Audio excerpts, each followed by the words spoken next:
ಒಂದಿಷ್ಟು ಪ್ರಚೋದನೆಗಳು, ಅವ್ರಿಗೆಲ್ಲ ಧಮಕಿ ಹಾಕೋದು, ಈಗೆಲ್ಲ ನಿನ್ನೆಯಿಂದಲೇ DC, DTO ಆಮೇಲೆ ಸಂಬಂಧಪಟ್ಟಂತ ಹಿರಿಯಾಧಿಕಾರಿಗಳೆಲ್ಲ ಡಿಪ್ಪಾಬೈಜು ಸಿಂಗಲ್ ಆಗ ಇದ್ರಿ ನನ್ನ ಕಷ್ಟ ಅಂತ ಹೋಗಿ ಕೇಳ್ಕೊಂಡ್ರೆ ಮಾತಾಡ್ಸ್ಲಿರ್ತಕ್ಕಂಥ ಒಬ್ಬ DC ಏನಪ್ಪಾ ಆನಂದ್ ನಾಯ್ಕು ಏನು ಭಾಳ ಹುಷಾರಿ ನೋಡು ನಾಳಿಂದ ನೀನು ಹೋಗ್ಬೇಕು ಡ್ಯೂಟಿಗೆ, ಇಳಿಯಂಗಿಲ್ಲ ನೀನು ಗೊತ್ತಾ ಗೊತ್ತೈತಲ್ಲ. ಆಮೇಲೆ ನೋಡು ಆಮೇಲೆ ನೀನು ಮತ್ತೆ ಸೀದಾ ಇದಕ್ಕೆ ಹಾಕ್ಬಿಡ್ತೀನಿ, ಗುಲ್ಬರ್ಗ ಕಳಿಸ್ಬಿಡ್ತೀನಿ. ಅಂದ್ರೆ ಇನ್ನೊಂದು ಇವ್ರಿ ಸರ್ಕಾರಕ್ಕೆ ಸಂಸ್ಥೆನ ಉಳಿಸ್ಬೇಕು ಬೆಳೆಸ್ಬೇಕು ಅನ್ನೋದಾದ್ರೆ 10-15 ವರ್ಷ ಒಂದೊಂದು ವಿಭಾಗದಲ್ಲೇ ಕೆಲವು ಅಧಿಕಾರಿಗಳು ತಳ ಉರ್ಕೊಂಡು ಕೂತಿದ್ದಾರೆ, ಅವ್ರು ಉಂಡು ಮೆದಿದ್ದಾರೆ. ಉದಾಹರಣೆ ದಾವಣಗೆರೆ ಒಳಗೆ ಭಾಳಷ್ಟು ಜನ ಇಲ್ಲಿ ಬಂದಿರತಕ್ಕಂಥ ಅಧಿಕಾರಿಗಳು ಎಲ್ಲರೂ ಕೂಡ ಒಬ್ಬ ಏನು ಲೈನ್ಸ್ ಇನ್ಸ್ಪೆಕ್ಟರಿಂದ ಹಿಡಿದು ಸ್ಥಳೀಯವಾಗಿ ಕೆಲಸ ಮಾಡ್ತಕ್ಕಂಥ ಅಧಿಕಾರಿಗಳು ದೊಡ್ಡ ದೊಡ್ಡ ಏರಿಯಾದಲ್ಲಿ ಸೈಟ್ಗಳು ತಗೊಂಡು ದೊಡ್ಡ ದೊಡ್ಡ ಮನೆಗಳು ಕಟ್ಕೊಂಡು ಐಷಾರಾಮಿ ಜೀವನಗಳು ಮಾಡ್ತಾ ಇದ್ದಾರೆ. ಅವ್ರ ಬಗ್ಗೆ ನಿಗಾ ಇಡಲ್ಲ ಸರ್ಕಾರ. ಅಮಾಯಕ ಈ ದುಡಿಯುವ ಕಾರ್ಮಿಕರ ಮೇಲೆ ನೌಕರರ ಮೇಲೆ ಗದಪ್ಪರ್ ಮಾಡ್ತಾ ಇದೆ. ಅದು ನಿಲ್ಬೇಕು ಅನ್ನೋದು ನಮ್ಮ ಒತ್ತಾಯ. ಅದಕ್ಕೆ ತಾಕತ್ತಿದ್ರೆ ಸರ್ಕಾರಕ್ಕೆ ಅವ್ರ ಮೇಲೆ ಕ್ರಮ ತಗೊಳ್ಳಿ. ಅವ್ರು ಮಾಡಿರ್ತಕ್ಕಂಥ ಆಸ್ತಿ ಅಡವುಗಳನ್ನ ಸರ್ಚ್ ಮಾಡಿ ಅದನ್ನು ಮುಟ್ಟುಗೋಲಕ್ಕೆ ನಾವು ಕೂಡ ಸಪೋರ್ಟ್ ಮಾಡ್ತೀವಿ ಸರ್ಕಾರಕ್ಕೆ. ಬಟ್ ಇದೇ ಥರದ ಮಂಡಧೋರಣೆ ಇವರು ಅನುಸರಿಸಿದ್ದಾದರೆ ಮುಂದಿನ ಚುನಾವಣೆಗಳಲ್ಲಿ ತಕ್ಕವಾದಂಥ ಉತ್ತರನ ಈ ಸರ್ಕಾರಕ್ಕೆ ಕೊಡಬೇಕಾಗ್ತದೆ ಅಂತ ಎಚ್ಚರಿಕೆ ಮಾತನ್ನು ಕೂಡ ಸಂದರ್ಭದಲ್ಲಿ. ಇವತ್ತು ನಮಗೆ ಭಾಳಷ್ಟು ಏನು ಮಾಡ್ತದೆ ಸ್ಥಳೀಯ ಆಡಳಿತ ಮತ್ತು ರಾಜ್ಯದ ಸಾರಿಗೆ ನಿಗಮ ನೌಕರದಾರರಲ್ಲಿ ತಾರತಮ್ಯ ತರ್ತಾ ಇದೆ. ಡಿಕಮ್ ಮಾಡ್ರಿ ಅಂತಾರೆ. ಅಂದ್ರೆ ಒಬ್ಬನೇ ಡ್ರೈವರ್ ಕಮ್ ಕಂಡಕ್ಟರ್ ಆಗಿ ಹೋಗ್ಬೇಕು ಬರೋದು. ಉದಾಹರಣೆಗೆ ನಮಗೆ ಮಂತ್ರಾಲಯ 610 ಕಿಲೋಮೀಟ್ರ್ ಅಪ್ ಆ್ಯಂಡ್ ಡೌನ್, ಹೆಚ್ಚು ಕಮ್ಮಿ 610 ಕಿಲೋಮೀಟ್ರ್ ಆಗುತ್ತೆ. ಒಬ್ಬನೇ ಡ್ರೈವರು ಡಿಕಮ್ ಮಾಡ್ಕೊಂಡು ಹೋಗ್ಬೇಕು ಬರಬೇಕು. ಈ ದಾವಣಗೆರೆಯಲ್ಲಿ ಹಿಂದೆ ವಿಭಾಗ ಒಂದಿತ್ತು, ಚಿತ್ರದುರ್ಗ ಶಿವಮೊಗ್ಗ ಸೇರಿ ಒಂದಿತ್ತು. ಇವತ್ತು ದಾವಣಗೆರೆ ಸೇರಿ 3 ವಿಭಾಗ ಮಾಡಿದ್ದಾರೆ. 3 ಜನ DC ಹಾಕಿದ್ದಾರೆ, 3 ಜನ DTOಗಳು, 6 ಜನ ಮ್ಯಾನೇಜರ್ಗಳು. ಹಿಂಗೆಲ್ಲ ಇವ್ರು ಮಾಡ್ತಾ ಇದಾರಲ್ಲ. ಇದನ್ನ 3 ವಿಭಾಗ ಮಾಡೋದ್ರ ಬದಲು 3 ಜನ DC ಕೊಡೋದ್ರ ಬದಲು ಒಬ್ಬ DC ಕೊಟ್ಟಾಗ ಯಾಕೆ 3 ಜನ ವಿಭಾಗದ ಕಾರ್ಯಗಳನ್ನ ನಿವಾರಣೆ ಮಾಡಬಾರ್ದು? ಒಬ್ಬ DTನ ಯಾಕೆ ಬಳಸ್ಕೊಂಡ ಕಾರ್ಯಕ್ರಮ ಕೆಲಸಗಳು ತಗೋಬಾರ್ದು? ಅಧಿಕಾರಿಗಳು ಮಾತ್ರ ವಿಸ್ತರಣೆ ಮಾಡ್ಕೊಂಡು ಹೋಗ್ತಾ ಇದ್ದಾರೆ. ಇವತ್ತು ಡ್ರೈವರ್ ಕಮ್ ಕಂಡಕ್ಟರ್ಗಳು, ಮೆಕ್ಯಾನಿಕ್ಗಳು, ಮುಖ್ಯವಾಗಿ 3 ಜನ ಇಲ್ಲಿ ಬೆವರು ಸುಟ್ಟು ದುಡ್ತಿರತಕ್ಕಂಥ ಜನರು ಸಂಸ್ಥೆ ಒಳಗೆ ಸರ್ಕಾರದ ಬೊಕ್ಕಸಕ್ಕೆ ಕೋಟ್ಯಾಂತರ ಆದಾಯ ತರ್ತಕ್ಕಂಥ ಜನರು ಈ 3 ಉದ್ಯಮ. ಈ 3 ಉದ್ಯಮದ ಮೇಲೆ ಹಿರಿತನದಲ್ಲಿ ಸುಮಾರು 12 ಜನ ಬರ್ತಾರೆ. ಈ 12 ಜನರ ಹಿರಿತನ ಯಾಕೆ ಬೇಕು? ಪ್ರಾಮಾಣಿಕವಾಗಿ ಕೆಲಸ ಮಾಡೋರ ಜೊತೆಗೆ ಕೈ ಜೋಡಿಸಿ ಕೆಲಸ ತಗೊಳ್ಳೋದಕ್ಕೆ ಈ ಸರ್ಕಾರಕ್ಕೆ ಮನಸ್ಸಿಲ್ಲ ಅನ್ನೋ ರೀತಿ ಒಳಗೆ ಕೆಲಸ ಮಾಡ್ತದೆ. ನಾವು ಅದಕ್ಕೆ ತಮ್ಮ ಮುಖಾಂತರ ಈ ರಾಜ್ಯ ಸರ್ಕಾರಕ್ಕೆ ಎಚ್ಚರಿಕೆಯನ್ನು ಕೊಡ್ತೀವಿ.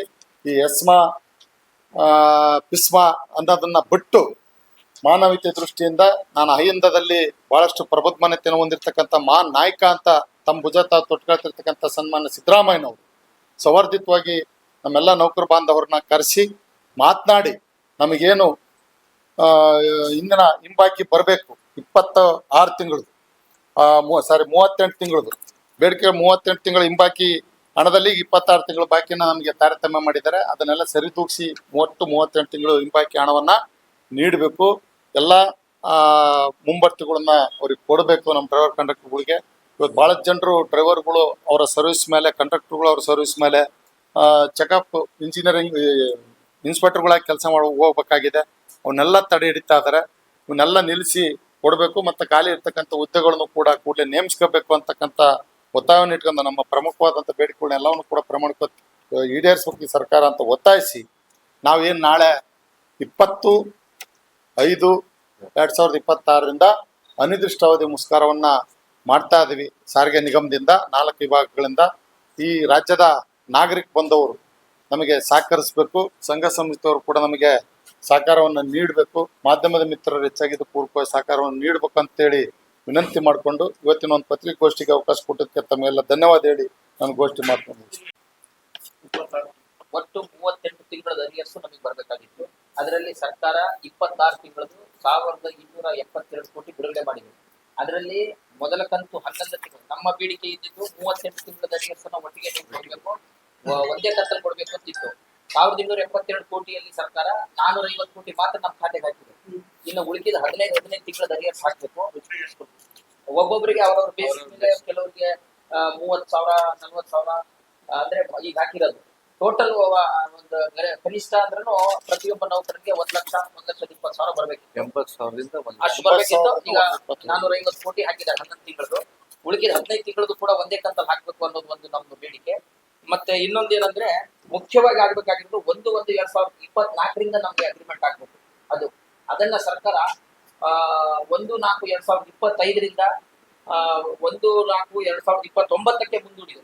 ಆಗಿರೋದ್ರಿಂದ 31/3 ಹಿಂದಿನ 15 ತಿಂಗಳು ಮತ್ತೆ ಮುಂದೆ 15 ತಿಂಗಳು ಒಟ್ಟು 30 ತಿಂಗಳು ನಮ್ಮ ವೇತನ ಕಡಿತಗೊಳಿಸಲಾಗಿದೆ.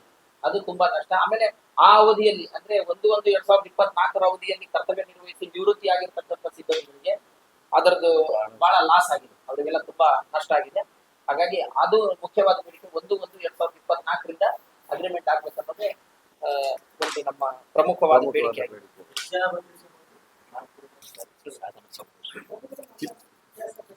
KSRTC ಅಂತೇಳಿ ಫಸ್ಟ್ ನಾವು ಬಸ್ ನಿಲ್ಲಿಸಿ ಒಂದು ಕೆಲಸವನ್ನ ಮಾಡ್ತೀವಿ. ಪ್ರತಿಭಟನೆ ಎಲ್ಲಿಂದ ಎಲ್ಲಿಗೆ ಅಂತ ಪ್ಲಾನ್ ಮಾಡಿಲ್ಲ. ಅವತ್ತಿನ ಸಿಚುವೇಶನ್ ನೋಡ್ಕೊಂಡು ಅದು ಹೇಗೆ ಮೂವ್ ಮಾಡಬೇಕು ಅಂತೇಳಿ ಅದನ್ನ ಮತ್ತೆ ನಿಮಗೆ ತಿಳಿಸ್ತೀವಿ ನಾವು. ಒಂದು ಏನು 20ನೇ ತಾರೀಕು ಅವ್ರ ಸಾಧನೆ ಸಮಾವೇಶ ಇದೆ, ಆ ತುಮಕೂರಿನಲ್ಲಿ. ಆ ಸಾಧನೆ ಸಮಾವೇಶಕ್ಕೆ ನಾವು ಕೂಡ ಈ ಸಂದರ್ಭದಲ್ಲಿ ನಮ್ಮ ಬೇಡಿಕೆಗಳು ಈಡೇರೋವರೆಗೂ ನಿಮ್ಮ ಸಾಧನ ಸಮಾವೇಶ ಇದು ಅರ್ಥ ತರುವಂಥದ್ದಲ್ಲ, ಅದಕ್ಕೆ ನಾವು ಬಹಿಷ್ಕಾರ ಆಗ್ತೀವಿ ಅಂತಕ್ಕಂಥ ಮಾತನ್ನು ಕೂಡ ಈ ಸಂದರ್ಭದಲ್ಲಿ.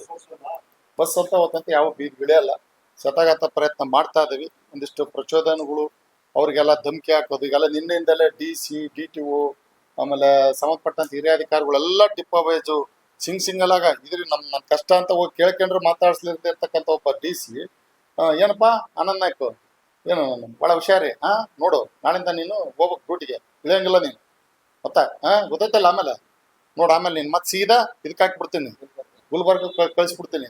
ಈ ನಮೂನಿ ಮಾನಸಿಕ ಧಮಕಿಯನ್ನು ಹಿಂಸೆಯನ್ನ ಕೊಡ್ತಕ್ಕಂಥದ್ದು ಸ್ಟಾರ್ಟ್ ಆಗಿದೆ. ಪ್ರಕಾಶ್ ಅನುಭವ ಎಲ್ಲರೂ ಅನುಭವ ಅಂತ ಹೇಳ್ರಿ.